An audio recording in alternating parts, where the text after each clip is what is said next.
Hey guys, Mark Holmes here, and as always, thank you guys for watching, commenting, subscribing, and being part of the Joe Boo Sports Report.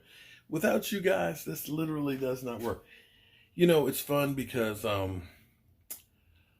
I don't work for ESPN or the Dallas Cowboys or NFL Network and stuff. You know, I don't have a whole cast of characters and things to help me do what I do and all that. It's basically my own thoughts and stuff. You know, sometimes I get it right, sometimes I get it wrong, kind of like most of those guys and things. But it's kind of heartening when you point out stuff and you talk about it in subjects and things, and then later on you actually hear somebody else following through on it. So right now they're working on Dak Prescott's contract. They're negotiating. We're hearing the problem right now is how long the deal's going to be. So let's go here, and I'm going to see if you guys know what I'm talking about. Those who watch me know exactly what.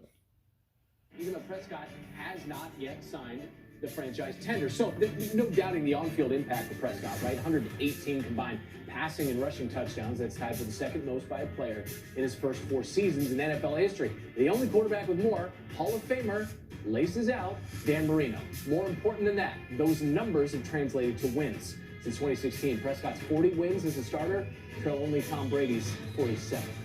Some good news for Sean Payton in his fight against the coronavirus. Payton has been cleared. Okay, that's one of those things that I talked about a couple of months ago because I said, listen, because here's the thing.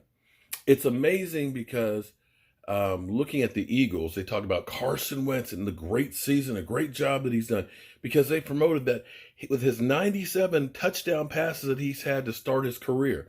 That's 9th on the list, which is great. I'm not disputing that that's not great. You know, 97 touchdown passes to start his career, even though he's missed a lot of games. That's great. Well, Dak Prescott has the exact same number of touchdown passes as him. Oh, I know a lot of you are going to say, yeah, but, you know, Carson Wentz had less games to do it in, which is true, but that goes to Carson Wentz durability, something that Dak Prescott didn't have a problem with.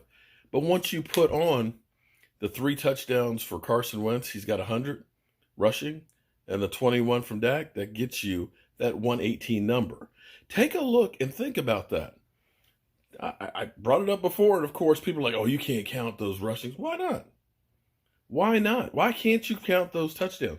Because I've seen what Lamar Jackson's done, who ended up being the league MVP. How many of those touchdowns were they through the air versus through the ground? A touchdown is a touchdown. Bottom line. And you want to go through and say, well, Dak Prescott he didn't win those games. We lost games. But I want you to understand something. There's a lot of reasons, and as much as we always want to say it's just the quarterback is the reason why you win or lose, that has, a lot to do with it. But there's also other factors. It's not a one-on-one match between Carson Wentz and Dak Prescott. There are another 20 guys that are on the field with him as well. And when you have a kicker who missed 10 field goals in 13 games. That doesn't sound like a lot to you, but understand, nobody has missed more than 8 in 16 games. Think about that. 16 games. Kickers that played 16 games last year, none of them were worse than 8 misses.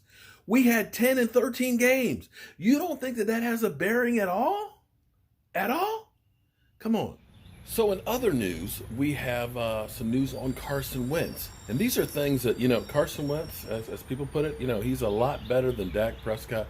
And here's another one of those things that you never heard about Dak Prescott that we hear actually quite often about Carson Wentz. Let's go to that. Drake has officially signed his transition tag tender offer. That was today, and according to sources. Meanwhile, Carson Wentz started all 16 games last year for the Eagles after missing 8 games across the previous 2 seasons. However, he was injured again in the playoffs, leaving the wild card loss with a concussion. Here's Sal Paolantonio with the latest. General Manager Howie Roseman said today that the Eagles, quote, don't have any concerns, unquote, about Carson Wentz returning for the team's off-season program. This is the first indication publicly that the team has said that Wentz will be good to go after suffering that concussion in the first quarter of his first playoff game back in January against the Seattle Seahawks. Here's what Roseman said, quote, "When we get back, Carson's going to be leading this team. Now, I have heard that Carson Wentz is telling friends and telling people that he is good to go." One other final point. Philip Ebarb, great supporter of the of the channel. You know, I've never actually met Philip, but I feel like he's family. Philip is really, really cool people. This whole Corona thing sucks. It sucks because it's interrupting our daily lives, okay? You know, I want to be out working and doing things, and you want to be out working and doing things. You know, it's springtime. You want to start planting the garden or, you know, doing your spring cleaning. You know, you want to go hang out with friends. You want to go to baseball games or basketball games. It sucks. We should be knee-deep in March Madness. It sucks. But it is what it is. And if we want to try and get through this thing and have it as little pain as possible, we need to keep our ass at home. I keep hashtagging, keep your ass at home. In fact, I got shot glasses I've ordered that I'll get next week that say keep your ass at home. I had a flesh-eating bacteria in my knee. Flesh-eating. Streptococcus A. I spent 2 weeks in the hospital in isolation. Family couldn't come in and visit me and things. It's in a negative pressured room. And I had IV antibiotics for 3 months. The IV antibiotics ended up killing the infection. I had 3 knee operations in the course of a week to scrape out the infection. I remember how long it was for me to learn how to walk again.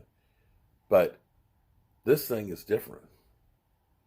The antibiotics I got soon enough, early enough. Had I not gotten the antibiotics, I would have died.